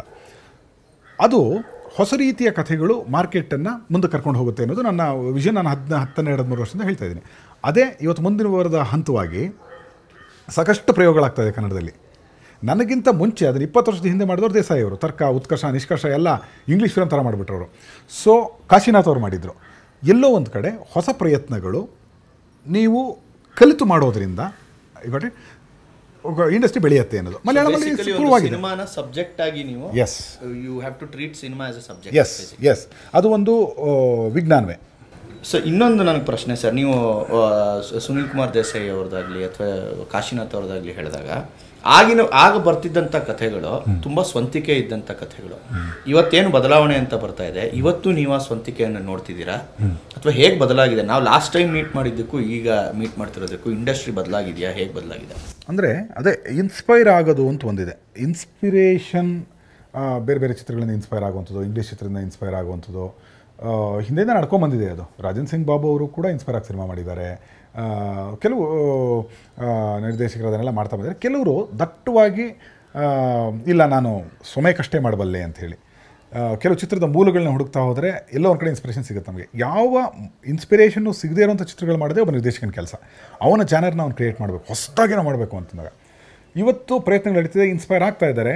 ಇನ್ಸ್ಪೈರ್ ಆಗಿ ಒಂದು ಸಿನಿಮಾಗಳು ಬರುತ್ತೆ ಅಂದರೆ ತಪ್ಪೇನಿಲ್ಲ, ಬೇಸಿಕಲಿ ತಪ್ಪಿಲ್ಲ. ಆದರೆ ನಿಜವಾದ ಕಿಕ್ಕು, ನಿಜವಾದ ಆನಂದ, ನಿಜವಾದ ಮಜಾ ಅಂದರೆ ನಮ್ಮ ಕಥೆಗಳನ್ನು, ಸ್ವಂತ ಕಥೆಯನ್ನು, ಇನ್ಸ್ಪೈರ್ ಆಗದ ಕಥೆಯನ್ನು, ಅಂದರೆ ಇನ್ಸ್ಪೈರ್ ಅಥವಾ ಕದ್ದು ತಂದ ವೀರ್ಯದಿಂದ ಮಗುವನ್ನು ಹುಟ್ಟಿಸ್ಕೊಳ್ಳೋದಕ್ಕಿಂತ ಸ್ವಂತ ವೀರ್ಯದಿಂದ ಮಗುವನ್ನು ಹುಟ್ಟಿಸ್ಕೊಳ್ಳೋದು ತಾಕತ್ತು. ಕನ್ನಡಕ್ಕೆ ಶಕ್ತಿ ಇದೆ, ಕನ್ನಡಿಗರಿಗೆ ಶಕ್ತಿ ಇದೆ, ಕನ್ನಡ ಭಾಷೆಗಂತ ಸ್ಟ್ರೆಂತ್ ಇದೆ ಅಂತ ನಂಬ್ತೀನಿ ನಾನು. ಹಾಗಾಗಿ ಮೋರ್ ಆಫ್ ಸ್ವಮೇಕ್ಸ್, ಒರಿಜಿನಲ್ ಥಿಂಗ್ಸ್. ಯಾವತ್ತು ಒರಿಜಿನಲ್ ಥಾಟೇ ಗೆಲ್ತಾ ಹೋದು. ಈಗ ಲ್ಯಾಂಡ್ಲೈನ್ ಇತ್ತು, ಯಾವನು ಬುದ್ಧು ಅಂತ ಯೋಚನೆ ಮಾಡ್ದ, ಲ್ಯಾಂಡ್ಲೈನು ಕಂಬ ಹಾಕಬೇಕು, ಅದು ಮಾಡಬೇಕು, ಇದು ಮಾಡಬೇಕು, ತಾಳೆ ಎಲ್ಲ ಕಿತ್ತಾಕ್ಬಿಡ್ತೀನಿ, ಮೊಬೈಲ್ ಅಂತ ತರ್ತೀನಿ ಅಂತ ಒಂದು ಮೊಬೈಲ್ ಸೃಷ್ಟಿ ಮಾಡ್ದ. ಅವನು ದಾದ, ನಾವು ಅದಾಗಬೇಕು. ಮೊಬೈಲ್ ಆದಮೇಲೆ 1000 ಮೊಬೈಲ್ ಕಂಪನಿ ಬಂತು. ನಾನು 1000 ಮೊಬೈಲ್ ಕಂಪನಿ ಹಾಕ್ತೀನಿ ಅಂತಂದರೆ ನಾನು ಇನ್ನೊಬ್ಬ ನಿರ್ದೇಶಕ ಅಷ್ಟೇ, ನನಗೆ ಅದು ಅಡ್ವಾಂಟೇಜು. Original is good. ಇನ್ನೊಂದು ಈಗ ನೀವು ಹೇಳ್ತಾ ಇದ್ದೀರಾ ಅಂದರೆ ಸ್ವಮೇಕ್ ಚಿತ್ರಗಳನ್ನ ಮಾಡಬೇಕು, ಅದಕ್ಕೆ ಸ್ವಮೇಕ್ ಚಿತ್ರಗಳನ್ನ ಬರೆಯೋರು ಬೇಕು. ಹಾಂ, ನಾನು ಎಷ್ಟೋ ಕಡೆ ಬರವಣಿಗೆಗೆ ಹೋದಾಗ ಕೇಳಿಬರುವಂಥ ಮಾತೇನು ಅಂದರೆ ಕನ್ನಡದಲ್ಲಿ ಬರಹಗಾರರು ಕಮ್ಮಿ ಇದ್ದಾರೆ, ಆಮೇಲೆ ಬರ ಇದೆ ಬರಹಗಾರರಿಗೆ ಅಂತ. ಈ ಬರಹಗಾರರು ಎಷ್ಟೋ ಜನ ಬರೀತಿದ್ದಾರೆ, ಬರೀದೇ 150 ಸಿನಿಮಾ ಬರೋಕ್ಕೆ ಸಾಧ್ಯ ಇಲ್ಲ ಕನ್ನಡ ಇಂಡಸ್ಟ್ರಿಯಲ್ಲಿ. ಬಟ್ ಏನು ಬರೀತಾರೆ, ಹೇಗೆ ಬರೀತಾರೆ ಅನ್ನೋದು ಒಂದು ತುಂಬ ಇಂಪಾರ್ಟೆಂಟ್ ವಿಷಯ. ಅದು ನಿಮ್ಮ ಸ್ಕೂಲಲ್ಲಿ ಹೇಳ್ಕೊಡ್ತಿದ್ದೀರಾ ಅಂತ ನನಗೆ ಲಾಸ್ಟ್ ಇಯರ್ ನೋಡಿದಾಗೂ ಇತ್ತು, ಆ್ಯಂಡ್ ಈ ವರ್ಷವೂ ಅದು ಹಾಗೇ ಆಗುತ್ತೆ. ಸೊ ಅದೊಂದು ನನಗೊಂದು ಬೇಸಿಕ್ ಪಾಯಿಂಟ್ ಹೇಳಿ ಸರ್, ಏನು ಬರೀಬೇಕು, ಹೇಗೆ ಬರೀಬೇಕು, ಯಾಕೆ ಬರೀಬೇಕು? ಏನಂದರೆ ಸಿನಿಮಾಗೆ ಬರೆಯೋದು ಅಸಾಧ್ಯದ ಕೆಲಸ ಅಲ್ಲ, ಏನೋ ಗೊತ್ತಿರಬೇಕು. ಒಂದು ಸೀಕ್ರೆಟ್ ಇದೆ ಅಲ್ಲಿ, ಒಂದಷ್ಟು ಸೀಕ್ರೆಟ್ ಇದೆ, ಅದನ್ನು ಗ್ರಾಮರ್ ಅಂತ ಕರಿತೀನಿ. ಆ ಸೀಕ್ರೆಟ್ ಗೊತ್ತಾದರೆ ನಮ್ಮ ತಲೆಯಲ್ಲಿರುವಂಥ ಐಡಿಯಾಗಳನ್ನ, ನಮ್ಮ ಬರವಣಿಗೆನ ಅದ್ಭುತವಾಗಿ ಬರಿಬೋದು. ಅವನು ಒಳ್ಳೆಯ ಬರಹಗಾರ ಅನ್ಸ್ಕೊತಾನೆ, ಜನ ಅವನ ಮೆಚ್ಚಿ ಎಂಥ ಚೆನ್ನಾಗಿ ಬರಿತಾನೆ ಇವನು ಅಂತಾರೆ. ಆ ಸೀಕ್ರೆಟ್ ಗೊತ್ತಿಲ್ಲದೆ ಇರೋನು ಆರಾಮ ಒಂಥರ ಏನೋ ಮೊನಾಟನಸ್ ಆಗಿ ನಾವು ಬರ್ಕೊಂಡು ಹೋಗ್ತಾ ಇರ್ತಾನೆ ಅವನು. ಇವತ್ತು ಇಂಡಸ್ಟ್ರಿಯಲ್ಲಿ ಆಗ್ತಿರೋದೇ ಅದು. ಇದನ್ನು ಕಲೀರಿ ಅಂತ ನಾನು 27-28 ವರ್ಷ ನನಗೆ ಗುರುಗಳೇ ಸಿಕ್ಕಲಿಲ್ಲ. ನಾನು ಏನು ಬರೆದ್ರೆ ಶಾರ್ಪ್ ಆಗುತ್ತೆ ರೈಟಿಂಗು ಅಂತ. ಯಾಕೆಂದ್ರೆ ನನ್ನ ಮಾತಲ್ಲಿ ನಾನು ಶಾರ್ಪ್ ಪಂಚಸ್ ಕೊಡ್ತಿದ್ದೆ, ಬರವಣಿಗೆ ಕೂತಾಗ ನಂಗೆ ಸಿಗ್ತಾ ಇರಲಿಲ್ಲ. ಅದು ಸ್ವಲ್ಪ ಏನೋ ಹೊಡಿತಾ ಇದೆಯಲ್ಲ ಇರು ಅಂಥೇಳಿ ಪ್ರಪಂಚದಾದ್ಯಂತ ಸಿಗುವಂಥ ಒಂದು 5,000 ಸಿನಿಮಾ ಅಂತೂ ಆರಾಮಾಗಿ ನೋಡಿದ್ದೀನಿ. ಅಷ್ಟು ಸಿನಿಮಾಗಳನ್ನ ಗುಡ್ಡೆ ಹಾಕ್ಕೊಂಡು ಒಂದೊಂದೇ ಸಿನಿಮಾ ದಿನ ನೋಟ್ಸ್ ಮಾಡ್ತಾ, ಓಹೋ ಬರವಣಿಗೆ ಅಂದರೆ ಇಷ್ಟು ಅಂಶ ಇದ್ದರೆ ಇವನು ಒಳ್ಳೆ ರೈಟ್ ಅನ್ಸ್ಕೊತಾನೆ, ಒಳ್ಳೆ ಫಿಲ್ಮ್ ಅನ್ಸುತ್ತೆ, ಒಳ್ಳೆ ಸ್ಕ್ರಿಪ್ಟ್ ಅನ್ಸುತ್ತೆ ಅಂತೇಳಿ. ಆ 26-27 ವರ್ಷದ ರಿಸರ್ಚನ್ನು ನನ್ನ 150 ಗಂಟೆಗಳಲ್ಲಿ ನಾನು ಮುಂದಿನ ಜನ್ರೇಷನ್ಗೆ ದಾಟಿಸ್ತಾ ಇದ್ದೀನಿ. ಅದೇ ಸ್ಕೂಲ್ ಉದ್ದೇಶ. ಆ ಸೀಕ್ರೆಟ್ ಗೊತ್ತಾಗ್ಬಿಟ್ರೆ anybody can be good writers. ಆ ಸೀಕ್ರೆಟ್ನ ಭಾಳಷ್ಟು ಜನ ನಮ್ಗೆ ಈ ಸೀಕ್ರೆಟನ್ನ ಹೇಳ್ಕೊಟ್ಬಿಟ್ರೆ ಒಳ್ಳೆ ರೈಟರ್ಸು, ನಮಗೆ ಕೆಲಸ ಕೆಟ್ಟೋಗುತ್ತೆ ಅಂತ ಯಾರೂ ಹೇಳ್ಕೊಡಲ್ಲ. ಅದು 30 ವರ್ಷದಿಂದ ಆಗಿ ಬಂದುಬಿಟ್ಟಿದೆ. ಯಾರೇ ಗುರುಗಳು ಸರ್ ನಿಮ್ಮ ಬರವಣಿಗೆ ಇಷ್ಟೊಂದು ತೀಕ್ಷ್ಣವಾಗಿದೆ, ಏನು ಕಾರಣ ಹೇಳಿ ಅಂತಂದರೆ ಕೆಲಸ ನೋಡಪ್ಪ ಅಂತಾರೆ. ಸೊ ನಾನು I am ready to, because ಮುಂದಿನ ಜನ್ರೇಷನ್ಗೆ ಅದೇನಾದ್ರು ಗೊತ್ತಾಗಿ ನನ್ನಿಂದ, ನನ್ನ ಸಂಸ್ಥೆಯಿಂದ ಒಂದು 10 ಜನ, ಒಂದು 5 ಜನ ಒಳ್ಳೆಯ ನಿರ್ದೇಶಕರು ಹುಟ್ಟಿಸ್ಬಿಟ್ರೆ ಹುಟ್ಟಿದ್ದಕ್ಕೆ ಸಾರ್ಥಕ, ಧನ್ಯತೆ. ಸರ್ ಇನ್ನೊಂದು ನಾನು ಆ್ಯಕ್ಚುಲಿ ನಿಮ್ಮ ಜೊತೆ ಮಾತಾಡೋದಕ್ಕೆ ಅಂತ ಪ್ರಶ್ನೆಗಳನ್ನ ಬರ್ಕೊಂಡು ಪ್ರಶ್ನೆ ಪತ್ರಿಕೆ ಅನೂಪ್ ಸುಳಿನವ್ರ ಜೊತೆ ನಾನು ಆ್ಯಕ್ಚುಲಿ ಮಾತಾಡ್ತಾ ಇದ್ದೆ ಇದೇ ವಿಷಯವಾಗಿ, ಸ್ಕ್ರಿಪ್ಟ್ ವಿಷಯವಾಗಿ. ಅವ್ರಿಗೆ ನಾನು ಕೇಳಿದೆ, ಸರ್ ನೀವು ವರ್ಕ್ ಮಾಡಿರುವಂಥ ಬೆಸ್ಟ್ ಡೈರೆಕ್ಟರ್ಸ್ ಯಾರು? ಇಲ್ಲಿವರು ಅಂತ. ಒಂದು ನಿಮ್ಮ ಹೆಸರು ಅಫ್ಕೋರ್ಸ್ ಹೇಳಿದ್ರು, ಆ್ಯಂಡ್ ವಿಜಯ್ ಪ್ರಸಾದ್ ಅವರು. ಖಂಡಿತ ಅವ್ರು ಹೇಳಿದ ಪಾಯಿಂಟ್ ಏನು ಅಂದರೆ, ನೀವು ಏನು ಕಥೆನ ಹೇಳ್ತಿರೋ, ಡೈಲಾಗ್ ಟು ಡೈಲಾಗ್ ಹೇಳ್ತಿರೋ ಅದೇ ಸಿನಿಮಾ ಆಗಿರುತ್ತೆ ಅಂತ. ಆಗ ನಾನು ಕೇಳಿದೆ, ಅಲ್ಲ ಸರ್ ಮತ್ತು ಇಷ್ಟು ಸಿನಿಮಾಗಳು ಒಪ್ಕೋತಿದ್ರಲ್ಲ ನೀವು, ಇಷ್ಟು ಸಿನಿಮಾಗಳು ನಿಮ್ಗೆ ಅದು ಆ ಥರ ಇರಲ್ವ ಅಂತ. ಅವ್ರು ಹೇಳಿದ್ರು, ನನಗೆ ಕಥೆ ಇನ್ಸ್ಪೈರ್ ಆಗುತ್ತೆ, ಎಕ್ಸೈಟ್ ಆಗುತ್ತೆ, ಬಟ್ ಅವ್ರು ಸಿನಿಮಾ ಶೂಟ್ ಮಾಡ್ಕೊಂಬಂದ್ಮೇಲೆ ಇದಲ್ವಲ್ಲ ನನಗೆ ಹೇಳಿದ್ದು ಅನ್ಸಕ್ಕೆ ಶುರು ಆಗುತ್ತೆ ಅಂತ. ಸೊ ಈ transition from a story writing to execution of the story ಏನು ಬದಲಾವಣೆಗಳಾಗುತ್ತೆ ಅಂದರೆ, ಯೂಶಲಿ ಈಗ 150 ಸಿನಿಮಾಲ್ ಆಗ್ತಿರೋದು ಅದೇ ಅನ್ಸುತ್ತೆ. ಸೊ ಹೇಗೆ ಬದಲಾವಣೆ ಆಗ್ತಾ ಹೋಗುತ್ತೆ ಆ್ಯಂಡ್ ಯಾಕೆ ಹಾಳಾಗುತ್ತೆ ಅದು? ಏನಾಗುತ್ತೆ, ಕತೆ ಹೇಳಕ್ಕೆ ಬಂದವರು, ನಾನು ಫಸ್ಟ್ ಅನೂಪನ ಬಗ್ಗೆ ಮಾತಾಡ್ತೀನಿ. ಅನೂಪ್ ಹೇಳಿ ನಾನು ಕಂಡುಕೊಂಡಿರುವಂತಹ ಅದ್ಭುತವಾದ ಪ್ರತಿಭೆ, ಅದರ ಬಗ್ಗೆ ದೂಸರ ಮಾತೇ ಇಲ್ಲ. ಬಿಕಾಸ್ ಅವನು ಇನ್ನೂ ತುಂಬ ಬೆಳೀತಾನೆ. ನಾನು ಹೇಳ್ತೀನಿ, ಈ ಕನ್ನಡ ಒಂದೇ ಅಲ್ಲ, ಬಹಳಷ್ಟು ಭಾಷೆಗಳಲ್ಲಿ ಆಟ ಆಡ್ಕೊಂಬರುವಂಥ ಪ್ರತಿಭೆ ಇರುವಂಥ ಕನ್ನಡದ ಅಚ್ಚ ಪ್ರತಿಭೆ ಅವನು. ಅವನು ನನಗೆ ಮಾತಾಡುವಾಗ ಕೂಡ ಅವನು ಹೇಳ್ತಿದ್ದ, ಚಿಕ್ಕದಾಗಿ ಹೇಳಿದರೆ ನಂದು ರಿಲೇಷನ್ ಹೇಗೆ ಅಂತಂದರೆ, ಒಂದು 3 ಚಿತ್ರಗಳು ಮಾಡೋದು ಒಟ್ಟಿಗೆ. ನಮ್ಮಷ್ಟು ಕಿತ್ತಾಡಿದವರು ಇಲ್ಲ, ನಾವಷ್ಟು ಒಳ್ಳೆಯ ಸಾಂಗ್ಸ್, ನಾನು ಹೇಳ್ತೀನಿ ತುಂಬ ಕಷ್ಟಪಟ್ಟು ಒಳ್ಳೊಳ್ಳೆಯ ಸಾಂಗ್ಸ್ನ ಕೊಟ್ಟಿದ್ದೀವಿ. ಆ ಕ್ರೆಡಿಟ್ ಅವನಿಗೆ ಕೊಡ್ತೀನಿ ನಾನು. ಇದು ನನ್ನ ಸಾಹಿತ್ಯಕ್ಕೆ ಮತ್ತು ನಾವು ತೊಗೊಂಡಂಥ ಕುವೆಂಪು ಅವ್ರ ಸಾಹಿತ್ಯ, ಅದು ಬೇರೆ ಸಾಹಿತ್ಯಗಳು, ಇವೆಲ್ಲದಕ್ಕೂ ಗೌರವವನ್ನು ಸಲ್ಲಿಸೋ ಹಾಗೆ ಮಾಡಿದ್ದಾನೆ ಕೆಲಸ. ಅಂಥ ಶ್ರಮಜೀವಿ ಅಂತ ಹುಡುಗ ಅವನು ಜೊತೆ ಕೂತು ಮಾತಾಡೋ ಸಣ್ಣ ಗುರುಗಳನ್ನ, ಸರ್ ನನಗೆ ಕತೆಗಳು ಹೇಳುವಾಗ ಇದು, ಆಮೇಲೆ ಬಂದು ನೋಡಿದಾಗ ರೀ ರೆಕಾರ್ಡಿಂಗ್ ಹೋದಾಗ ಏನೋ ಆಗ್ಬಿಟ್ಟಿರುತ್ತೆ ಅಂಥೇಳಿ. ಇಲ್ಲ, ಏನಾಗುತ್ತೆ ಅಂದರೆ, ಈ ಡೈರೆಕ್ಟ್ರು ಸ್ಕ್ರಿಪ್ಟನ್ನು ಎಡವಟ್ಟಾಗಿ ಮಾಡ್ಕೊಂಬಿಟ್ಟಿರ್ತಾನೆ, ಆಯಿತಾ. ಆ ಸ್ಕ್ರಿಪ್ಟ್ ಬಗ್ಗೆ ಅವನೊಬ್ಬನ ಕಾನ್ಫಿಡೆನ್ಸ್ ಇರುತ್ತೆ. ಓಕೆ, ಹೇಳುವಾಗ ಅದನ್ನು ಇನ್ನೊಬ್ಬ ತಂತ್ರಜ್ಞನಿಗೂ ಒಪ್ಸೋ ಹಂಗೆ ಹೇಳ್ಬಿಡ್ತಾನೆ. ಹೇಳೋದು ಸುಲಭ, ಯಾವತ್ತೂ ಹೇಳೋದು ಸುಲಭ, ಯಾವುದೇ ಆದರೂ ಹೇಳೋದು ಸುಲಭ, ಮಾಡೋದು ಕಷ್ಟ. ಮಾಡಿದ ನಂತರ ಎಲ್ರಿಗೂ ಕಾಣುತ್ತದು, ಇಷ್ಟೇ ಇವನು ಹೋಗ್ತಾ ಡೈರೆಕ್ಟ್ರದು, ಇಷ್ಟೇ ಇವನು ಮಾಡೋಕ್ಕಾಗಿದ್ದು, ಇವನಿಗೆ ಗೊತ್ತಾ, ಇವನು ಕಂಟ್ರೋಲ್ ಇಲ್ಲ, ಫ್ರೇಮ್ ಕಂಟ್ರೋಲ್ ಇಲ್ಲ, ನಿರ್ದೇಶಕನ ಹಿಡ್ತಾ ಇಲ್ಲ ಅಂತ ಎಲ್ರಿಗೂ ಜಗಜ್ಜಾಹೀರಾಗ್ಬಿಡುತ್ತೆ. ಸೊ ಅಲ್ಲಿ ವ್ಯತ್ಯಾಸ ಕಾಣ್ತಾ ಹೋಗುವಂಥದ್ದು. ಯಾಕೆಂದರೆ ನಾನು ನಿಮ್ಮ ಕತೆ ಹೇಳ್ತೀನಿ, ನಿಮ್ಮ ವಿಷುವಲ್ ತೊಗೊಳ್ತಾ ಇರ್ತೀರೋದು, ಆಯಿತಾ. ನಾನು ಡೈರೆಕ್ಟ್ರಾಗಿ ನಿಮ್ಮ ವಿಷುವಲ್ ಏನು ತೊಗೋತಾ ಇದ್ದರೆ ಅದನ್ನು ಮ್ಯಾಚ್ ಮಾಡ್ತಾ ಇರ್ತೀನಿ. ನಾನು ಎಷ್ಟು ಮ್ಯಾಚ್ ಮಾಡ್ತೀನಿ ಅಷ್ಟು ನಿಮ್ಗೆ ಇಷ್ಟ ಆಗುತ್ತೆ, ಟೆಕ್ನಿಷಿಯನ್ ಆಗಿ ಅಥವಾ ಆಡಿಯನ್ಸ್ ಆಗಿ. ನಿಮ್ಮ ಇಮ್ಯಾಜಿನೇಷನ್ ಬೇರೆ, ಇವನು ಕೊಡ್ತಿರೋ ಇಮ್ಯಾಜಿನೇಷನ್ ಎಲ್ಲವೂ ಬೇರೆ ಆದಾಗ ಸೊ ಈ ಸಮಸ್ಯೆಗಳಾಗುತ್ತೆ. ಮತ್ತು ಅದೇ ಹೇಳ್ತೀನಿ, ಅದೇ ಸೀಕ್ರೆಟ್ಸ್ ಆಫ್ ನನ್ನ Guruprasad institute of script writing and film ಡೈರೆಕ್ಷನಲ್ಲಿ ಸ್ಕ್ರಿಪ್ಟ್ಸ್ ಸೀಕ್ರೆಟ್ಸ್ ಶೇರ್ಡ್ ಅಂತ. ವಾಟ್ ಈಸ್ ಒಳ್ಳೆ ಸ್ಕ್ರಿಪ್ಟು ಮತ್ತು ಕೆಟ್ಟ ಸ್ಕ್ರಿಪ್ಟ್ಗಿರೋ ವ್ಯತ್ಯಾಸ ಏನು, ಒಳ್ಳೆ ಸ್ಕ್ರಿಪ್ಟ್ಗೆ ಇರಬೇಕಾದಂಥ ಗ್ರಾಮರ್ಗಳೇನು, ಸೀಕ್ರೆಟ್ಗಳೇನು, ಮತ್ತು ಅದನ್ನು ಹೇಗೆ ಮಾಡಿದ್ರೆ ಆಡಿಯನ್ಸ್ 1000 ಜನ ಕೂತಿರೋ ಅಷ್ಟು ಜನ ಏಕಕಾಲಕ್ಕೆ ಚೆನ್ನಾಗಿದೆ ಇದು ಅಂತಾರೆ. ಯಾವ ಥರ ಮಾಡಿದ್ರೆ ಒಬ್ಬೊಬ್ಬ ಒಂದೊಂದು ಬೈದು ಹೊರಗಡೆ ಹೋಗ್ತಾನೆ. ಇದನ್ನು ಹೇಳ್ಕೊಡೋದೇ ನನ್ನ ಸಂಸ್ಥೆ ಕೆಲಸ. ನನಗೆ ಆ್ಯಕ್ಚುಲಿ ನಿಮ್ಮ ವೀಡಿಯೋಸ್ ನೋಡ್ತಿದ್ದೆ ಸರ್, ಸ್ಕೂಲ್ದು ಎಲ್ಲ ಶೂಟ್ ಮಾಡಿ ಇಟ್ಕೊಂಡಿದ್ದೀರಾ. ಅದು ಸ್ಕೂಲ್ಗಿಂತ ಹೆಚ್ಚು ಮಜವಾಗಿದೆ. ಅಂದರೆ ಕಲಿಕೆನೇ ಒಂದು ಮಜವಾಗಿದೆ ಅದು, ನೀವು ಹೇಳ್ಕೊಡ್ತಾ ಇರೋದು, ಅಲ್ಲಿ ನಡೀತಾ ಇರೋ ಆ್ಯಕ್ಟಿವಿಟೀಸು ಎಲ್ಲ. ಸೊ ಏನು ಎಕ್ಸ್ಪೆಕ್ಟ್ ಮಾಡ್ಬೋದು ಅಂದರೆ, ಈ ಸ್ಕೂಲಲ್ಲಿ ಯು ಟೀಚ್ ಸ್ಕ್ರಿಪ್ಟಿಂಗ್ ಎಲ್ಲ ಸರಿ, ಅದನ್ನು ಮೀರಿದ ಒಂದು ಆ್ಯಕ್ಟಿವಿಟೀಸ್ ಮಾಡ್ತಿದ್ದೀರಾ ಅಲ್ಲಿ, ಸೊ ದಟ್ ನಾವು ಅದನ್ನು ಕಲಿತಿದ್ದೀವಿ. ಅದ್ರ ಬಗ್ಗೆ ಹೇಳಿ ಸರ್. ನಮ್ಮ ಸ್ಕೂಲು ಅಂದರೆ ನಾನು ಹೇಗೆ ಅನ್ಕೋತೀನಿ ಅಂತಂದರೆ, ನನಗೆ ತುಂಬ ಕೆಟ್ಟ ಟೀಚರ್ಸ್ ಇದ್ದರು, ಅದ್ಭುತವಾದ ಟೀಚರ್ಸು ಇದ್ದರು. ಅಂದರೆ ಒಂದು 5-6 ಜನ, ಮಿಕ್ಕ ಒಂದು 30-40 ಜನ ಟೀಚರ್ಸ್ ನಾನು ಏನು ಕಾಲೇಜ್ವರೆಗೂ ನೋಡ್ಕೊಂಬಂದಿದ್ದೀನಿ, ತುಂಬ ಕೆಟ್ಟ ಟೀಚರ್ಸು. ನನಗೆ ಯಾವ ಥರ ಪಾಠ ಹೇಳಬಾರ್ದು ಅಂತ ಗೊತ್ತು. ನಿಮ್ಗೆ ಏನಾದ್ರು ಅರ್ಥ ಮಾಡಿಸ್ಬೇಕು ನಾನು ಅಂತ ನಗ್ನಗ್ತಾ ಹೇಳಿದ್ರೆ ತುಂಬ ಚೆನ್ನಾಗಿ ತೊಗೋತೀರಿ, ಕೂರಿಸ್ಕೋತೀರಿ ಮನಸ್ಸಲ್ಲಿ. ನಿಮಗೆ ಸ್ಟ್ರಿಕ್ಟಾಗಿ ಇದು ಓದಲೇಬೇಕು, ನೀನು ಇದು ಮಾಡಲೇಬೇಕು ಹಾಗೆ ಅಂದ್ಬಿಟ್ರೆ ನಿಮಗೆ ಅವರ್ಷನ್ ಬರೋಕ್ಕೆ ಶುರುವಾಗುತ್ತೆ. ಇದು ಹ್ಯೂಮನ್ ಟೆಂಡೆನ್ಸಿ. ಮಕ್ಕಳು ಓದು ಅಂತ ನಗ್ನಗ್ತಾ ಹೇಳ್ಕೊಡೋದು ಒಂದು ದಾರಿ. ಆಮೇಲೆ ನನ್ನ ಹತ್ರ ಬರುವಂಥ ಸ್ಟೂಡೆಂಟ್ಸು ಸಾಫ್ಟ್ವೇರ್ ಅವರು ಇದ್ದಾರೆ, ಇಂಡಸ್ಟ್ರಿಯಲಿಸ್ಟ್ ಇದ್ದಾರೆ, ಕೋಟ್ಯಾಧಿಪತಿಗಳಿದ್ದಾರೆ, ಲಾಯರ್ಸ್ ಇದ್ದಾರೆ, ಡಾಕ್ಟರ್ಸ್ ಇದ್ದಾರೆ. ಅವನ್ನೆಲ್ಲ ಆಲ್ ಏಜ್ ಗ್ರೂಪ್ಸ್ 18 ವಯಸ್ಸಿನಿಂದ ಹಿಡಿದು 49ನೇ ವಯಸ್ಸಿನವರೆಗೂ ನನ್ನ ಹತ್ರ ಸ್ಟೂಡೆಂಟ್ಸ್ ಇದ್ದಾರೆ. ಅವರೆಲ್ಲ ಬಂದು ಕೂತಾಗ ಅವರು ನಂದು ಕ್ಲಾಸಸ್ ಬಂದು ಸಂಜೆ 7:30ಯಿಂದ ರಾತ್ರಿ 11, 11:30, 12 ಗಂಟೆ ತನಕ ನಡೆಯುತ್ತೆ. ಅವತ್ತಿನ ಉತ್ಸಾಹ, ಅವತ್ತಿನ ಉದ್ವೇಗ, ಅವತ್ತಿನ ಸಿನಿಮಾ, ಅವತ್ತಿನ ಡಿಕೋಡಿಂಗು, ಏನು ಮಾಡ್ತಾಯಿದ್ವಿ, ಆ ಸೀಕ್ರೆಟ್ಸ್ ಏನು ಅನ್ನೋದ್ರ ಮೇಲೆ ಡಿಪೆಂಡ್ ಆಗುತ್ತೆ. ಅವರೆಲ್ಲ ಕೆಲಸ ಕಾರ್ಯ ಮುಗಿಸ್ಕೊಂಡು ಬಂದಿರ್ತಾರೆ, ಬಂದು ಉತ್ಸಾಹಕ್ಕೆ ಬಂದಿರ್ತಾರೆ, ಕಲಿಬೇಕು ಅಂತ ಬಂದಿರ್ತಾರೆ. ಅವರನ್ನು ತೂಕಡ್ಸಕ್ಕೆ ಬಿಟ್ಬಿಟ್ರೆ ನಾನು ಸತ್ತೆ, ವೇಸ್ಟ್ ಅದು ಕರ್ಸೇಬೇಕು. ಪಾಪ ಇಲ್ಲಿಂದನೋ ಬಂದು ಇಲ್ಲಿ ಕೂತಿದ್ದಾರೆ ಅಂದಮೇಲೆ ಗೌರವ ಕೊಡ್ಬೇಕಂತೇಳಿ ನಗ್ನಗಿಸ್ತಾ ಆ 150 ಅವರು ಅವ್ರಿಗೆ ಹೋಗೋದು ಗೊತ್ತಾಗಬಾರ್ದು, ಚೆನ್ನಾಗಿ ಎಂಜಾಯ್ ಮಾಡಬೇಕು ಫಸ್ಟ್ ಅವರು. ಓಕೆ, ನನ್ನ ಸಿನಿಮಾಗಳು ನೋಡ್ದಂಗೆ ಇರುತ್ತೆ ಅದು. ನಗ್ಸ್ಕೊಂಡು ವಿಚಾರ ಹೇಳ್ತಾ ಹೋಗೋದು, ನೋಟ್ಸ್ ಹೇಳ್ತಾ, ಆವಾಗ ಅವ್ರು ತಲೆ ಕೂರುತ್ತೆ ಅಂತ ಹೇಳಿ ಎಂಟರ್ಟೈನ್ಮೆಂಟ್ ಮಿಕ್ಸ್ ಮಾಡಿ ನಾನು ಪಾಠ ಹೇಳೋದು. ನಾನು ಸುಮ್ಮನೆ ಸೀರಿಯಸ್ ಆಗಿ ಇಟ್ ವಾಂಟ್ ವರ್ಕ್. ಸರ್ ಸಿನಿಮಾದಲ್ಲೂ ಹಾಗೇನಾ? ಸಿನಿಮಾ ಅಂದಮೇಲೆ ಎಂಟರ್ಟೈನ್ಮೆಂಟ್ ಮಾಧ್ಯಮ ಬೇಸಿಕಲಿ. ನನಗೇನೇ ತೀಟೆ ತೆವಲು, ನಾನು ಈ ಕತೆ ಹೇಳಬೇಕು, ನನ್ನ ಆಸೆ ಇದು ಅಂತ ಏನೇ ಇದ್ದರೂ ಕೂಡ, ನೀನು ಏನು ಎಂಟರ್ಟೈನ್ಮೆಂಟ್ ಕೊಡ್ತೀವಿ ಆಡಿಯನ್ಸ್ಗೆ, ಅವ್ನು ಕಾಸು ಕೊಡ್ತಾ ಇದ್ದಾನಲ್ಲಿ, ಅವ್ನಿಗೆ ಗೌರವ ಕೊಡಬೇಕು ಅಂದರೆ you should entertain him basically. ನೀನು ಅವ್ನಿಗೆ ಬೋರ್ ಹೊಡಿಸ್ತೀವಿ ಅಂತಂದರೆ ನೀನು ಅವನಿಗೆ ಅವಮಾನ ಮಾಡ್ತಾಯಿದ್ದಿ. ಅವನ ಮಿನಿಮಮ್ ನಿರೀಕ್ಷೆನೇ ಫಸ್ಟ್ ಸರಿ ಮಾಡಿಬಿಡು. ನನಗೆ ಹೋದರೆ ಸ್ವಲ್ಪ ಮಜಾ ಇರಬೇಕು, ಟೈಮ್ ಪಾಸ್ ಆಗಬೇಕು, ಎಂಜಾಯ್ ಮಾಡಬೇಕು, ಅದು ಅವ್ನು ಅನ್ಕೊಂಬಂದಿಯಾನೆ. ಪಾಪ ಅವ್ನು ಎಲ್ಲಿಂದನೋ ಬಂದು ನೀನು ಕಾಸು ಕೊಟ್ಟು ಕ್ಯೂಲ್ ನಿಂತು ಬಂದು ಕೂತಿಯಾನ, ಆನ್ಲೈನ್ ಬುಕ್ ಮಾಡಿ ಏನೋ ಮಾಡಿ ಬಂದು ಕೂತಿಯಾನಲ್ಲಿ ಕೂತು ಅವನಿಗೆ ಫಸ್ಟ್ ಮರ್ಯಾದೆ ಏನು, ಎಂಟರ್ಟೈನಿಂಗ್. ಆಮೇಲೆ ನಿನಗೆ ಅನ್ಸಿದ್ದು ಹೇಳಪ್ಪ ಅವ್ನು ತೊಗೋತಾನೆ ಬಿಡ್ತಾನೆ. ಅವನು ಎಂಟರ್ಟೈನ್ಮೆಂಟೇ ಮಾಡಲ್ಲ ನಾನು ಅಂತಂದರೆ ಅವಾಗ ಎಂಟರ್ಟೈನ್ಮೆಂಟ್ ಅಂದರೆ ಬರೀ ನಗಿಸೋದು ಅಂತಲ್ಲ, ನವರಸಗಳಲ್ಲಿ ಯಾವುದನ್ನು ಉದ್ದೀಪನಗೊಳಿಸಿದ್ರು ಮನೋರಂಜನೆ ಅಂತಲೇ ಕರೀತಾರೆ. ನಾನು ಈಗ ಪ್ರಶ್ನೆ ಕೇಳೋಣ ಅಂತ ಸರ್, ಅಂದರೆ ಇತ್ತೀಚೆಗೆ ಬರ್ತಿರುವಂಥ ಯೂಟ್ಯೂಬಲ್ಲಿ ನಾನು ನೋಡ್ತಿರೋಂಥ ಟ್ರೈಲರ್ಗಳಾಗಲಿ ವಿಡಿಯೋಸ್ ಆಗಲಿ ಎಂಟರ್ಟೈನ್ಮೆಂಟ್ ಅನ್ನೋದನ್ನ ಬಹುಶಃ ಬೇರೆ ರೀತಿ ತಗೋತಾ ಇದಾರ ಅಂತ. ನಾನು 2ನೇ ಸಲ ನೋಡಿದಾಗ ಅಲ್ಲಿದ್ದಂಥ ಕಾಮಿಡಿ ವಾಸ್ ವೆರಿ ಕ್ಲೀನ್. ಅಂದರೆ ನಮಗದು ವಲ್ಗರ್ ಅಂತ ಎಲ್ಲೋ ಅನ್ಸಲ್ಲ, ನಮ್ಮ ದಿನನಿತ್ಯದ ಮಾತುಗಾರಿಕೆ ಅದು. ಆದರೆ ಈಗ ಎಂಟರ್ಟೈನ್ಮೆಂಟ್ ಅನ್ನೋ ಹೆಸರಲ್ಲಿ ಬರ್ತಿರೋ ಸಿನಿಮಾಗಳು ಅಥವಾ ಟ್ರೈಲರ್ಗಳು ನೋಡ್ತಿದ್ರೆ ಇದೇನು ಗುರು ಈ ಥರ ಬರ್ತಾ ಇದೆಯಲ್ಲ ಅಂತ ಅನ್ಸಕ್ಕೆ ಶುರುವಾಗಿದೆ. So what is a thin line ಎಂಟರ್ಟೈನ್ಮೆಂಟ್ಗೂ ಅದನ್ನು ಕ್ರಾಸ್ ಮಾಡಿ ಏನೇನೋ ಮಾಡೋದಕ್ಕೂ ಏನೋ ವ್ಯತ್ಯಾಸ ಇದೆ ಅನ್ಸುತ್ತೆ. And which you know in a very good way. ಖಂಡಿತ ಎಂಟರ್ಟೈನ್ಮೆಂಟ್ ಒಂದು ಹಂತ ದಾಟ್ತಿದ್ದ ಹಾಗೆ ಅದು ದಾರಿ ತಪ್ಪುವ ಸಾಧ್ಯತೆ ಇದೆ. ಓಕೆ, ಬರೀ ಎಂಟರ್ಟೈನ್ಮೆಂಟ್ ಅಂದರೆ ಬರೀ ಕಾಮಿಡಿ ಸಿನಿಮಾ ಮಾಡೋಕ್ಕೆ ಬಂದಿಲ್ಲ ನಾವಿಲ್ಲಿ. ಸಿನಿಮಾಗಳಲ್ಲಿ ಸಾವಿರಾರು ವಿಧಾನಗಳಿದೆ, ಹೊಸ ಹೊಸ ರೀತಿಯ ಚಿತ್ರಗಳು ಮಾಡಬೇಕಿದೆ. ನಿಜವಾಗಿ ನಮಗೆ ಆನಂದ ಕೊಡುವಂಥ ಚಿತ್ರಗಳು ನಗಿಸೋದೇ ಇಲ್ಲ. ತುಂಬ ಲೈಟಾಗಿ ನಗಿಸುತ್ತೆ. ಲೈಫ್ ಈಸ್ ಬ್ಯೂಟಿಫುಲ್ ಇರಬಹುದು. ಓಕೆ, ಎಂಟರ್ಟೈನ್ಮೆಂಟ್ ಎಲ್ಲಿ ಕೊಡ್ತಾ ಇದ್ದೀವಿ? ಇಲ್ಲಿ ಕೊಡ್ತಾ ಇದ್ದೀವಿ ಅಂದರೆ ಕಾಮಿಡಿ, ಇಲ್ಲಿ ಕೊಡ್ತಿದ್ದೀವಿ ಅಂದರೆ ಎಮೋಷನ್ಸು. ದೇಹದ ಬೇರೆ ಬೇರೆ ಭಾಗಗಳು ಕೊಡ್ತಾ ಇದ್ದರೆ ಬೇರೆ ಬೇರೆ emotions. So will have to be very clear ಅನ್ನೋದು. ಇಲ್ಲ ಹೆದರಿಸ್ತೀವಿ ಅನ್ನೋದು ಕೂಡ ಹಾರರಲ್ಲಿ ಅದೇ. ಹೆದರ್ಸ್ಬೇಡ, ಅಯ್ಯೋಯ್ಯೋ ಯಪ್ಪ ನಗ್ತೀವಲ್ಲ, ದಟ್ಸ್ ಆಲ್ಸೋ ಎಂಟರ್ಟೈನ್ಮೆಂಟ್. ಸೊ ಈ ಥರ ಇಷ್ಟು ಸೀಕ್ರೆಟ್ಸ್ಗಳು. Again I come back to that.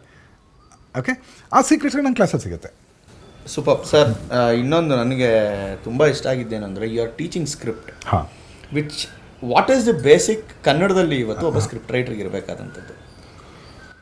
ನಾನು ಸ್ಕ್ರಿಪ್ಟ್ ರೈಟರ್ಸ್ಗೆ ಹೇಳ್ತೀನಿ, ಇಡೀ ಇಂಡಸ್ಟ್ರಿಯನ್ನು, ಕನ್ನಡ ಇಂಡಸ್ಟ್ರಿಯನ್ನಾಗಲಿ, ತಮಿಳು, ಮಲಯಾಳಂ, ತೆಲುಗು, ಪ್ರಪಂಚದ ಯಾವುದೇ ಇಂಡಸ್ಟ್ರಿಯನ್ನು ಕಟ್ಟಿರೋದು ರೈಟರ್ಸ್ ಮತ್ತು ಡೈರೆಕ್ಟರ್ಸ್. ಓಕೆ, ಒಬ್ಬ ಹೀರೋ ಕಾಲ್ ಶೀಟ್ ಇದೆ, ಸ್ಕ್ರಿಪ್ಟ್ ಇಲ್ಲ, ಏನು ಮಾಡ್ತೀರಿ? ಹೀರೋ ಕಾಲ್ ಶೀಟ್ ಇದೆ, ಡೈಲಾಗ್ಸ್ ರೆಡಿ ಆಗಿಲ್ಲ, got it, nothing can be done. So ಇಡೀ ಇಂಡಸ್ಟ್ರಿ ಎಲ್ಲ ರೈಟರ್ಸ್ಗೂ ಗೊತ್ತಿರಲಿ, ಮುಂದಿನ ಆಗಬೇಕಾಗಿರೋ ರೈಟರ್ಸ್ ಡೈರೆಕ್ಟ್ ಗೊತ್ತಿರಲಿ, ನಿಮ್ಮ ಮೇಲೆ ನಿಂತಿದೆ. ನಿಮ್ಮ ಸ್ಕ್ರಿಪ್ಟು, ನಿಮ್ಮ ಡೈರೆಕ್ಷನ್ ಇಲ್ಲ ಅಂದರೆ ಅವನು ಹೀರೋ ಏನೂ ಮಾಡಲಾರ. Due respect to the heroes first. ಅದಕ್ಕೆ ರಾಜ್ಕುಮಾರ್ ಫ್ಯಾಮಿಲಿ ಏನು ಮಾಡ್ತಿದ್ರು ಅದ್ಭುತ. ನಾನು ಅದಕ್ಕೆ ತುಂಬ ಇಷ್ಟಪಡ್ತೀನಿ. ನೀವು ನನ್ನ ಮನೆಯಲ್ಲಿ ಅವ್ರ ಪ್ರತಿಮೆ ಇಟ್ಕೊಂಡಿದ್ದೀನಿ, ಅಣ್ಣ ಅವ್ರದ್ದು. Got it. ಏನಂದರೆ ಮೊದಲು ಸ್ಕ್ರಿಪ್ಟ್ ಮಾಡು ಅಂತ ಅವರು ಎಲ್ಲ ತಂಡ ಕಟ್ಕೊಳ್ಳೋರಂತೆ. ಎಲ್ಲನೂ ಕೂರಿಸ್ಕೊಂಡು ಒಂದು ಕತೆ ಮಾಡಿ ಅದನ್ನು ಪಕ್ಕಾ ಸ್ಕ್ರಿಪ್ಟ್ ಆಗೋರು ಅಣ್ಣವ್ರು ಕಾಲ್ ಶೀಟೇ ಕೊಡ್ತಾ ಇರಲಿಲ್ಲ. ಸ್ಕ್ರಿಪ್ಟ್ ಆಗ್ತಿದ್ದಂಗೆ ನಡೀರಪ್ಪ ಶೂಟಿಂಗ್ ಹೋಗೋಣ ಈಗ ಅಂತ ನಾನು ಕೂತ್ಕೊಂಡ್ಬಿಡ್ತು ತಲೆ ಒಳಗೆ ಅಂತ. ಇದು ಕಲ್ಚರ್. ಈ ಕಲ್ಚರ್ ಬಂದರೆ ಇಂಡಸ್ಟ್ರಿ ಚೇಂಜು. ಇಲ್ಲ ಅವತ್ತಿನ ದಿನಕ್ಕೆ ಏನೋ ಒಂದು ಮಾಡ್ದ ಮುಗಿಸ್ತಾ ಬಿಟ್ಟ ಮಾರ್ಕೆಟ್ಗೆ, ಆಮೇಲೆ ಬಾಯ್ ಬಿಡ್ಕೊಂಡ, ಇಷ್ಟೋಯ್ತು ಸರ್ ಅಷ್ಟೋಯ್ತು, ಆ ಹೀರೋ ನಂಬ್ಕೊಂಡು ಹಾಳಾದ್ವು, ಏನೋ ಹೀರೋ ನಂಬ್ಕೊಂಡು ಹಾಳಾದ್ವು, ಈ ಥರದ ಮಾತುಕಾರ ಕೇಳಿದ್ರು. ಸೊ ನಮಗೆ ಬೇಕಿರೋವಂಥದ್ದು script writers basically should have confidence. Point number 1, ನಾನು ಮಾಡಬಲ್ಲೆ. 2, ನನಗಿರುವ ಅರಿವು ಒಂದು ಒಳ್ಳೆ ಸಿನಿಮಾ ಮಾಡಲಿಕ್ಕೆ, ಒಳ್ಳೆ ಸಿನಿಮಾ ಬರೆಯೋಕ್ಕೆ ಶಕ್ತಿ ಇದೆಯಾ ಇಲ್ವಾ ಅನ್ನೋ ಒಂದು ತುಲನೆ. ಕೂತ್ಕೊಂಡು ಯೋಚನೆ ಮಾಡಬೇಕು. ಜಡ್ಜ್ಮೆಂಟ್ ಅದು ಇಲ್ಲ. ನನಗೆ ಇನ್ನೇನೋ ಕಲಿಬೇಕು ಅನ್ನಿಸ್ತಿದೆ. ನಾನು ಒಂದು ಸುಮಾರು ಜನ ಹುಡುಗರು ಬರ್ತಾರೆ, ಸರ್ ಒಂದು ಶಾರ್ಟ್ ಫಿಲ್ಮ್ ಮಾಡಿದೆ, ಅದು ಸ್ಕ್ರಿಪ್ಟ್ ಮಾಡಿದಾಗ ಓಕೆ, ಒಂದಿನ ಶೂಟ್ ಮಾಡ್ತೀನಿ, ನನಗೇನೋ ಸರ್ ಹೋಗ್ತಾ ಇಲ್ಲ, ಸಮಾಧಾನ ಆಗ್ತಾ ಇಲ್ಲ ಅಂತ. ಯಾಕೆ ಆಗ್ತಿಲ್ಲ ಅಂದರೆ ನಿನಗೇನೋ ಕೊರತೆ ಇದೆ ಅಲ್ಲಿ. ಆ ಕೊರತೆ ನಾನು ಕ್ಲಾಸಲ್ಲಿ ಹೇಳ್ಕೊಡ್ತೀನಿ ಬಾ ನಿಮಗೆ. ನನ್ನ ಸ್ಕೂಲಿಗೆ ಬಂದಾಗ ಕೊರತೆ ಇದೆ, ಹೊರಗಡೆ ಹೋಗುವಾಗ ನೀನು you have the knowledge, yes ಓಹೋ ಇದನ್ನು ಮಾಡಬೇಕಿತ್ತು ನಾನು ಅಂಥೇಳಿ ಆ ಪಾಯಿಂಟ್ ನಾನು ಕೊಡಬಲ್ಲೆ ನಿಮಗೆ. ಸೊ ಈಗ ಕರ್ನಾಟಕದಲ್ಲಿ ಬಹುಶಃ ಭಾರತದಲ್ಲಿ ಸ್ಕ್ರಿಪ್ಟ್ ರೈಟಿಂಗ್ ಸ್ಕೂಲ್ ಇಲ್ಲ, ಡೈರೆಕ್ಷನ್ ಸ್ಕೂಲ್ ಇಲ್ಲ. ಡೈರೆಕ್ಷನ್ ಅಂದರೆ ಟೆಕ್ನಿಕಲ್ ಡೈರೆಕ್ಷನ್ ಇದೆ. ನಾನು ಹೇಳ್ತಿರುವಂತಹ ಸ್ಕ್ರಿಪ್ಟ್ ರೈಟಿಂಗ್ ಮತ್ತು direction school first ever in India ಅಂತ ನಾನು ತುಂಬ ಹೆಮ್ಮೆಯಿಂದ ಹೇಳ್ಕೊಳಕ್ಕೆ ಇಷ್ಟಪಡ್ತೀನಿ. ಅದು ಕರ್ನಾಟಕ ನೆಲದಲ್ಲಾಗಿದೆ. ನಾವುಗಳು ಇಂಡಸ್ಟ್ರಿಗೆ ಬಂದಾಗ ನನ್ನ ಸ್ಕ್ರಿಪ್ಟ್ ಬರೆಯೋದು ಹೆಂಗೆ, ನನಗಿರೋ ಗೊಂದಲಗಳಿಗೆ ಉತ್ತರ ಯಾರೂ ಇರಲಿಲ್ಲ. ಎಲ್ಲ ಸಿನಿಮಾನೇ ನಿಮ್ಮ ಸ್ಕೂಲ್. ಹಾಂ, ನಮ್ಮ ಸಿನಿಮಾ ನೋಡಿ 27 ವರ್ಷ ನಿಮಗೆ ಅದು 150 ವ್ಯವಸ್ಥೆ ವ್ಯವಸ್ಥೆ ಇಲ್ಲೇ ಇದೆ, ಬಳಸ್ಕೊಳ್ಳಿ ಅಂತ ಹೇಳಿ. ಸರ್ ಇನ್ನೊಂದು ನಾನು very scared to tell you ಏನು ಅಂದರೆ, ಈಗ ಗುರುಪ್ರಸಾದ್ ಅಂದ ತಕ್ಷಣ ಒಂದು ಇಮೇಜ್ ಇದೆ ಸರ್ ನಿಮಗೂ, ಅವ್ರು ನೇರ ನುಡಿ ಬೈದು ಬಿಡ್ತಾರಪ್ಪ ಅಂತ. ಸೊ ನಿಮ್ಮ ಸ್ಕೂಲ್ಗೆ 1500 ಅಪ್ಲಿಕೇಶನ್ ಬಂದಿತ್ತು ಲಾಸ್ಟ್ ಟೈಮು. ಆ ಇಂಟರ್ವ್ಯೂ ಪ್ರೋಸೆಸ್ ಹೆಂಗಿತ್ತು ಸರ್ ಹೇಳಬೇಕು? ಯಾಕೆಂದರೆ ನಾನೇನಾದರೂ ಬಂದಿದ್ರೆ ನಾನು ಏನೇನೆಲ್ಲ ಬೈಸ್ಕೋಬೋದು ಅಂತ ಗೊತ್ತು. ಇಲ್ಲ ಇಲ್ಲ ಇಲ್ಲ ಇಲ್ಲ ನಾನು ಬೈಯೋದು ಅಂತ ಬರಲ್ಲ. ದೋಷವನ್ನು ನೀವು ಎತ್ತಿ ಹಿಡಿದು ಇದನ್ನ ಸರಿ ಇದು ಹಿಂಗಿದೆ ಅಂತ ಇದು ನನಗೆ ಅದು ಹಾಗೆ ಹೇಳಿಬಿಟ್ರೆ ಮನಸ್ಸು ಸಮಾಧಾನ. ನನಗೆ ಅವನು ಏನೋ ಕೆಟ್ಟದಾಗ ಮಾಡ್ಕೊಂಬಂದಿರ್ತಾನೆ, ತುಂಬ ಚೆನ್ನಾಗಿ ಮಾಡಿದ್ವಿ ಹೋಗಪ್ಪ ಅಂಥೇಳಿ ಅವನ್ನ ಮೆಚ್ಚಕ್ಕೆ ಹೋದರೆ ಅವ್ನು ಹಾಳಾಗ್ತಾನೆ ಅವನು. ನಾನು ಐ ಡೋಂಟ್ ಡೂ ದಟ್. ನಾನು I very very parental attitude. ನನಗೆ ಮಗು ತಪ್ಪು ಮಾಡ್ತು ಅಂತ ನೋಡಪ್ಪ ಹಿಂಗೆ ನೋಡ್ಕೊ ಅಂತ ಹೇಳಬೇಕೇ ಹೊರತು ಅಷ್ಟು ಕೇಳಿದ್ರೆ ನೋಡು ಇದಕ್ಕಿಂತ ಏನೇನು ಮಾಡ್ತಾರೆ ಅಂತಂದರೆ ಎದ್ದಳ ನನ್ನ ಮಗನೇ ಇದು ನನ್ನ ಡೋರ್. ಅಲ್ಲಿವರೆಗೂ ನೋಡ್ತೀನಿ, ಪೇಷನ್ಸು ಟೈಮ್ ಎಲ್ಲ ಕೊಡ್ತೀವಿ. ಇಂಟರ್ವ್ಯೂ ಅಂತ ಬಂದಾಗ ಸಿಂಪಲ್, ನಾನು ಅವ್ರ ಬ್ಯಾಕ್ಗ್ರೌಂಡ್ ಚೆಕ್ ಮಾಡ್ತೀನಿ, ಅವ್ರಿಗಿರೋ ಜವಾಬ್ದಾರಿಗಳು ಚೆಕ್ ಮಾಡ್ತೀನಿ, ಏನು ಓದ್ಕೊಂಡಿದ್ದಾರೆ, ಏನು ಸಿನಿಮಾಗಳು ನೋಡಿದ್ದಾರೆ, ಪ್ಯಾಷನ್ ಎಷ್ಟಿದೆ, ಎಲ್ಲಿಂದ ಬರಬೇಕು ಅವರು, ನಾನು ಕೊಡುವಂತಹ ವಿಚಾರಗಳನ್ನು ಅವ್ನು ಅರ್ಥ ಮಾಡ್ಕೊಳ್ಳೋ ಶಕ್ತಿ ಇದೆಯಾ. ಎಜುಕೇಷನ್ ಬೇಕು ಅಂತಲ್ಲ, ಅದನ್ನು ಕೇಳೋಣ ಅಂತಿದೆ ಸರ್. ಇವಾಗ ಒಂದು ಸಿನಿಮಾ ಬರೀಬೇಕು ಅಂದರೆ ಅಥವಾ ನಿರ್ದೇಶನ ಮಾಡಬೇಕು ಅಂದರೆ ಎಜುಕೇಷನ್ ಎಷ್ಟು ಇಂಪಾರ್ಟೆಂಟು? ಎಜುಕೇಷನ್ ಸಿನಿಮಾಗೂ ಸಂಬಂಧವೇ ಇಲ್ಲ. ಬೇಸಿಕಲಿ ಈಗ ಸಿನಿಮಾ ಅನ್ನೋದು ಸೆಲ್ಫ್ ಎಜುಕೇಷನ್. ಈಗ ಸಿನಿಮಾ ಉತ್ಸಾಹ ಇದ್ದಾಗ ಓದಬೇಕಾಗಿರೋ ಪುಸ್ತಕಗಳು, ನೋಡಬೇಕಾಗಿರೋ ಸಿನಿಮಾ, ಅದರಿಂದ ನೀನು ಎಷ್ಟು ಎಜುಕೇಟ್ ಆದೆ ಅಂತ ನಾನು ಕೇಳೋವಂಥದ್ದು. ಅವನು BE ಮಾಡಿರ್ತಾನೆ, ಇಂಜಿನಿಯರಿಂಗ್ ಓದ್ಕೊಂಡಿರ್ತಾನೆ, ಲಾಯರ್ ಆಗಿರ್ತಾನೆ, ಒಳ್ಳೆ ಮಾತುಗಾರ ಆಗಿರ್ತಾನೆ, ಅದು ಸಿನಿಮಾ ರೈಟಿಂಗ್ ಗೊತ್ತಿಲ್ಲ ಅವನಿಗೆ. ಸೊ ಇದರಲ್ಲಿ ಅನ್ಎಜುಕೇಟೆಡ್ ಅವನು. ಈಗ ಉತ್ಸಾಹ ಇದೆ. ಯಾಕೆ ಈ ಪ್ರಶ್ನೆ ಕೇಳಿದ್ರೆ ಈಗ ಒಂದು ಟ್ರೆಂಡ್ ಬಂದಿದೆ, ಇಂಜಿನಿಯರ್ಸ್ ಎಲ್ಲ ಸಿನಿಮಾ ಮಾಡ್ತಿದ್ದಾರೆ ಅನ್ನೋ ಒಂದು, ಅದಕ್ಕೆ ಚೆನ್ನಾಗಿ ಆಗ್ತಿದೆ ಸಿನಿಮಾಗಳು ಅನ್ನೋದು ಒಂದು ಟ್ರೆಂಡ್ ಬಂದು. ತಪ್ಪು ಇಲ್ಲ, ಯಾಕೆಂದರೆ ಅವರು ಇಂಜಿನಿಯರಿಂಗ್ ದೃಷ್ಟಿಕೋನದಿಂದ ನೋಡ್ತಿರಬಹುದು.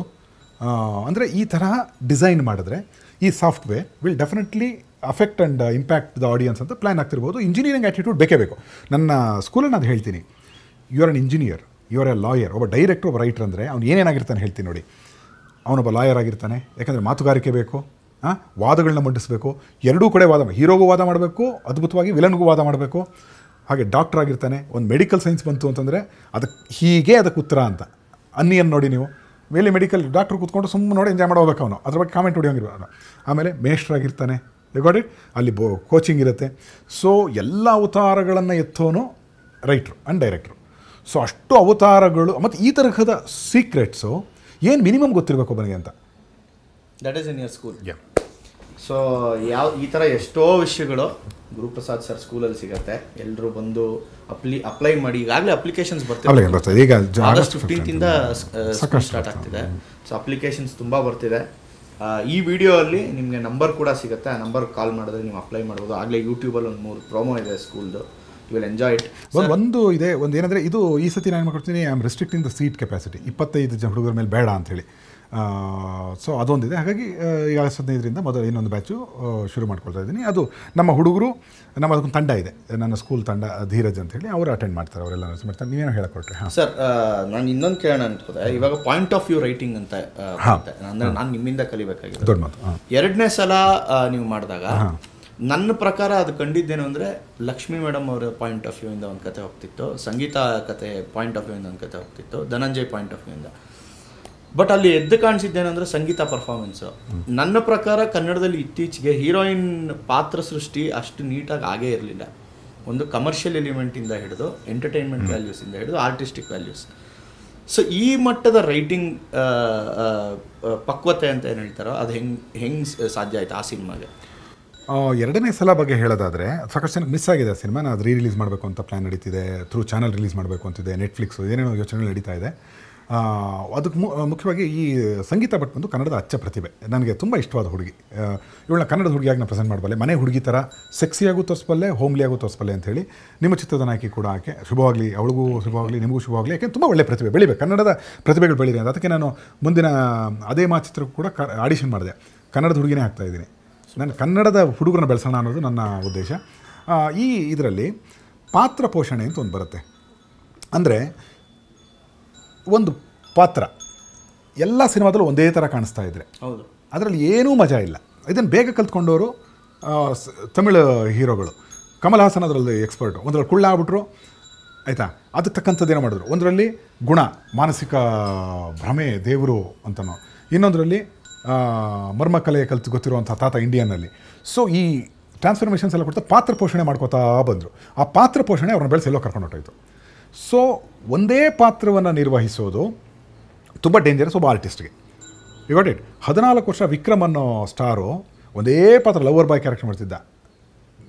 ಬಾಲ ಕರೆದ್ಬಿಟ್ಟು ನೀನು ತಲೆ ಬಳಸ್ಕೊತೀನಿ ನೆಕ್ಸ್ಟ್ ಫಿಲಮಲ್ಲಿ ಅಂತ, ಹುಚ್ಚಿನ ಥರ ಪ್ರೆಸೆಂಟ್ ಮಾಡ್ತಿದ್ದೀನಿ, ನೀನು ಇಷ್ಟೊಂದು ಸುಂದರವಾಗಿ ಕಾಣಬೇಡ, ನೀನು ನಾನು ಮಾಡ್ತೀನಿ ಅಂತ ಸೇತು ಅಂತ ಮಾಡಿದ್ರು. ಸೂಪರ್ ಡೂಪರ್ ಹಿಟ್ ಅಕ್ಕಿ ತೊಗೊಂಡು ಇವತ್ತು ಒಂದು ದೊಡ್ಡ ಸ್ಟಾರ್ ಆಗೋದ.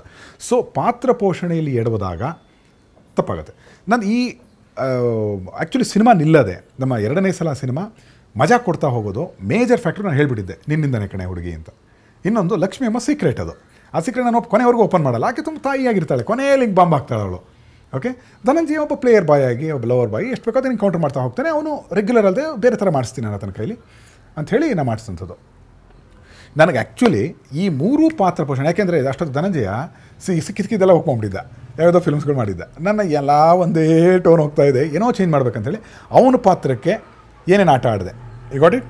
ಅವನು ಗ್ಲಾಸ್ ಹಾಕ್ಸಿ. ಅದೇ ನನಗೆ ಆ ಕ್ವೆಶ್ಚನ್ ಸಿನಿಮಾ ನೋಡೋದಾಗ ಬಂತು. ಅದಾದ್ಮೇಲೆ ಪ್ರಾಬ್ಲಿ ನನಗೆ ಅನೂಪ್ ಸರ್ ಆಗಲಿ ಎಲ್ಲ ಆನ್ಸರ್ ಮಾಡಿದ್ರು. ಕೂಲಿಂಗ್ ಗ್ಲಾಸ್ ಯಾಕೆ ಹಾಕ್ಸಿದ್ರು ಇವರು? ಯಾಕೆಂದರೆ ಅವನೊಬ್ಬ ಬಿಟ್ಟರವನು ತುಂಟ ಹುಡುಗ ಬೇಸಿಕಲಿ. ಅವನು ತನ್ನ ಒಂದು ಸೀಕ್ರೆಟನ್ನು ಬಚ್ಚಿಟ್ಟಿದ್ದಾನೆ, ತನ್ನ ಕಣ್ಣಲ್ಲಿ ಸತ್ಯ ಕಾಣಬಾರ್ದು. ಈ ಗಾಟ್ ಇಟ್. ಆ ಹುಡುಗಿಗೆ ಅದು ಗೊತ್ತಾಗ್ಬಿಡ್ತು ಅಂದರೆ ಹುಡುಗಿ ಸಿಗಲ್ಲ. ಅವಳ ಬಗ್ಗೆ ಏನೇನೋ ಕಾಮನೆಗಳಿದೆ, ಕಲ್ಪನೆಗಳಿದೆ, ಏನಿದೆ, ಪ್ರೇಮನೂ ಇದೆ. ಈ ಗಾಟ್ ಇಟ್. ಇವತ್ತು ಹುಡುಗನ ಮನಸ್ಸಲ್ಲಿ ಇರೋದೆಲ್ಲ ಇದೆ ಅವನಿಗೆ. ಸೊ ಅವನ ಕಣ್ಣನ್ನು ಫಸ್ಟ್ ಮುಚ್ಚಬೇಕು ನಾನು. ಈ ಗಾಟ್ ಇಟ್. ಸೊ ಹಾಗಾಗಿ ಆ ಗ್ಲಾಸ್ಗಳನ್ನ ಕೊಟ್ಟು ಅವನ ಮುಖನೇ ಬೇರೆ ಆಗೋಯ್ತು. ಅವ್ನು ಬೇರೆ ಆಗೋದ, ಧನಂಜಯ ರೆಗ್ಯುಲರ್ ಧನಂಜಯಗಿಂತ ಬೇರೆ ಆಗೋದ ಅವನು. ನನಗೆ ಅದು ಬೇಕಿತ್ತು. ನೆಕ್ಸ್ಟ್ ಇವಳಿಗೆ ಬಂದರೆ ಅವಳು ತುಂಬ ಗೋಕರ್ಣದ ಒಂದು ಅಮಾಯಕ ಹುಡುಗಿ, ಬಟ್ ಒಳಗಡೆ ರೊಚ್ಚಿಗಿದ್ದ ಆಸೆಗಳಿದೆ, ಪ್ರೇಮಿಯಾಗಿದೆ. ನನ್ನ ಹುಡುಗನ ಈ ಥರ ಮೇಂಟೈನ್ ಮಾಡ್ತೀನಿ, ನನ್ನ ಹುಡುಗನ ಈ ಥರ ನಾನು ಪ್ರೇಮಿಸ್ತೀನಿ ಅಂತ ತೋರಿಸ್ಬೇಕು ಅಂತ ಆಸೆಗಳಿದೆ ಆಕೆಗೆ. ಅದು ಒಳಗಡೆ ಇರೋವಂಥದ್ದು, ಅದನ್ನು ತೆಗೆದು ತೋರಿಸ್ಬೇಕು ನಾನು. ಹಾಗಾಗಿ ಅವಳಿಗೆ 2-3 ಮುಖಗಳು ಓಪನ್ ಆಯ್ತು ಅವಳದು. ಆಯಿತಾ. ತಾಯಿ ಒಂದು ಕಡೆ, ಮಗ ಒಂದು ಕಡೆ, ಯಾರಿಗೋ ಸಹಾಯ ಮಾಡಿಕೊಟ್ಟಿರೋದು, ಮುಂದಿನ ಜೀವನ, ಇನ್ಸೆಕ್ಯೂರಿಟಿ, ಅದರಲ್ಲಿ ಎಮೋಷನ್ಸು, ಅದರಲ್ಲೊಂದು ಸೀಕ್ರೆಟು, ಇವೆಲ್ಲ ಕೂತ್ಕೋತು 2ನೇ ಸಲಕ್ಕೆ. You got it. ಹಾಗಾಗಿ ಪಾತ್ರ ಪೋಷಣೆ ಸ್ಟ್ರಾಂಗ್ ಆಗೋಯ್ತು ಫಿಲಮು. ಪಾತ್ರ ಪೋಷಣೆ ಸ್ಟ್ರಾಂಗ್ ಆಗ್ತದೆ ಅಂದರೆ ರೈಟಿಂಗ್ ಸೂಪರ್ ಆಗುತ್ತೆ. ಪಾತ್ರ ಡಿಫೈನ್ ಆದಮೇಲೆ ಬರೆಯೋಕ್ಕೆ ಗೊತ್ತಾಗುತ್ತೆ. ಇಲ್ಲ ಪಾತ್ರ ಏನೋ ಕನ್ಫ್ಯೂಷನ್ ಇದ್ದಾಗ ಬರೆಯೋಕ್ಕಾಗಲ್ಲ. ನಮ್ಗೆ ಎಲ್ಲ ರೈಟರ್ಸ್ ಆಗ್ತಿರೋದು ಈ ಪಾತ್ರ ಪೋಷಣೆ ಕೊರತೆ. ಪಾತ್ರ ಪೋಷಣೆ ಹೇಗೆ ಮಾಡಬೇಕು ಅನ್ನೋದಕ್ಕೆ ಬನ್ನಿ ಅಂತ ನಾನು that's what is my invitation. Sir, ಇನ್ನೊಂದು ಕಡೆಯ ಪ್ರಶ್ನೆ ಏನು ಅಂದರೆ, ನಿಮ್ಮ ಶಾಲೆಯಲ್ಲಿ ಯಾವುದೋ ಒಂದು ಪ್ರತಿಭೆ ನಿಮಗೆ ಎದ್ದು ಕಾಣ್ತು ಅಂತಂದರೆ, ಅದು ಈ ಒಳ್ಳೆ ರೈಟರು ಒಳ್ಳೆ ಡೈರೆಕ್ಟರ್ ಆಗ್ತಾರೆ ಅಂದರೆ ನೀವೇ ಅವ್ರಿಗೆ ಪ್ರೊಡ್ಯೂಸ್ ಮಾಡ್ತೀರಾ? ಖಂಡಿತವಾಗಿ. ನನ್ನ ಗುರುಪ್ರಸಾದ್ ಹಿಂಗೆ ಈ ವರ್ಷದಿಂದ ನಿರ್ಮಾಣ ಶುರು ಮಾಡ್ತಾ ಇದೆ. ನನ್ನ ಮೊದಲ ನಿರ್ಮಾಣದ ಚಿತ್ರ ಎಂಡಿಗೆ ಬರ್ತಾ ಇದೆ, ಈ ವರ್ಷದ ಎಂಡಿಗೆ ಬರ್ತಾ ಇದೆ. ಮತ್ತು ನಾನು ನನ್ನ ಕಡೆಯಿಂದ ಟ್ರೈನ್ ಆಗಿರುವಂತಹ 2 ಪ್ರೊಫೆಷನಲ್ಲಾಗಿ ಸ್ಕ್ರಿಪ್ಟ್ ರೀಡಿಂಗ್ 2 ಹಂತಗಳು ನಡೆಯುತ್ತೆ. ನನ್ನ ಹುಡುಗರು ಫಸ್ಟ್ ಕಥೆಯನ್ನು ಕೇಳ್ತಾರೆ, ಆ ಸ್ಕ್ರಿಪ್ಟ್ ರೀಡಿಂಗು ಅದು ಅಲ್ಲಿ ಓಕೆ ಆದರೆ ಮಾತ್ರ ನನ್ನವರೆಗೂ ಬರುವಂಥದ್ದು. ಮಾಡಿದ್ರೆ ಮತ್ತು ಲಿಮಿಟೆಡ್ ಬಡ್ಜೆಟಲ್ಲಿ ಮಾಡೋ ಹಾಗಿದ್ದರೆ ನನ್ನ ಸಂಸ್ಥೆ ನಿರ್ಮಾಣಕ್ಕೆ ತಯಾರಿದೆ. ನಾನೇ ಆ ಡೈರೆಕ್ಟರ್ ಹತ್ರ ಮಾತಾಡಿ ಅವನ ಕಥೆ, ಅವನ ವಿಷನ್ ಏನು ಎಲ್ಲವೂ ನನಗೆ ಮನದಟ್ಟಾದರೆ ನಾನೇ ಇನ್ವೆಸ್ಟ್ ಮಾಡಿ ಖಂಡಿತ ಸಿನಿಮಾ ಮಾಡಿಸ್ಬಲ್ಲೆ. Very nice. ಖಂಡಿತ ಮಾಡ್ತಾರೆ. ಸೊ ಇದಕ್ಕಿಂತ ಆಪರ್ಚುನಿಟಿ ನಮಗೆಲ್ಲ ಬೇಕಾ? ಗುರುಪ್ರಸಾದ್ ಸರೇ ಪ್ರೊಡ್ಯೂಸ್ ಮಾಡ್ತಾರೆ, ಅವ್ರ ಸ್ಕೂಲಲ್ಲಿ ಬಂದು ನೀವು ಕಲಿಯೋದಕ್ಕೆ ತುಂಬ ಇದೆ ಆ್ಯಕ್ಚುಲಿ ಅವ್ರ ಹತ್ರ. ನಾನು ಲಾಸ್ಟ್ ಟೈಮು ಹೇಳಿದ್ದೆ, ಸರ್ ನಿಮ್ಮ ಹತ್ರ ಕೂತ್ಕೊಂಡ್ರೆ ಕಲಿಯೋ ವಿಷಯಗಳು ತುಂಬ ಇದೆ, ಮಾತಾಡ್ತಾ ಇದ್ರಿ ಅಂತ. ಅವ್ರ ಸ್ಕೂಲಿಗೆ ಬಂದು ನೀವು ಅವ್ರ ಕ್ಲಾಸಸ್ ಅಟೆಂಡ್ ಮಾಡಿ, ಸ್ಕ್ರಿಪ್ಟ್ ರೈಟಿಂಗ್ ಕಲ್ತ್ಕೊಳ್ಳಿ, ಹಾಗೆ ಡೈರೆಕ್ಷನ್ ಕಲ್ತ್ಕೊಳ್ಳಿ. And if you are lucky ಸರೇ ಪ್ರೊಡ್ಯೂಸ್ ಮಾಡ್ತಾರೆ, you will be a director one day. Sir, thank you. Thanks. Good luck. ದಯವಿಟ್ಟು ಗಮನಿಸಿ, ಅದ್ಭುತ ಯಶಸ್ಸು. Thank you sir. ಥ್ಯಾಂಕ್ಸ್ ಅಲ್ಲ. ಎಲ್ಲರೂ ದಯವಿಟ್ಟು ಗಮನಿಸಿ ಇವರು ಒಳ್ಳೆ ಪ್ರತಿಭೆ. Thank you.